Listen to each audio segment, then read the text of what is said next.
घरात उपयोगी पडणाऱ्या किचन टिप्स. नमस्कार मंडळी, ओजस्वी किचन्स मराठीमध्ये आपलं सर्वांचं स्वागत आहे. नंबर 1, शेवया किंवा नूडल्स उकडल्यानंतर त्यात गार पाणी टाकले तर ते एकमेकांना चिकटणार नाही. नंबर 2, टोमॅटो सूप बनवताना टोमॅटो शिजवताना त्यात एक हिरवी मिरची, लसूण आणि अद्रकचा तुकडा टाका. त्यामुळे सूप चवीला खूप छान लागते.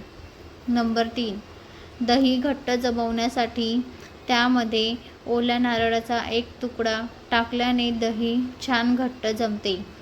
नंबर 4, भात बनवण्यापूर्वी कुकरमध्ये 2 चमचे तूप किंवा तेल टाकावे. यामुळे तांदूळ एकत्र चिकटणार नाही आणि स्वादिष्ट देखील होईल. नंबर 5, मेवा कोणत्याही वेळी तुम्ही खाऊ शकतात, परंतु सकाळच्या वेळी याचे सेवन केले तर ते उत्तम राहते. टीप नंबर 6, खोकला लगेच कमी होण्यासाठी कोरफडीचे पान गरम कोळशावर दोनही बाजूने गरम करावे. आतील गराचा रस काढावा.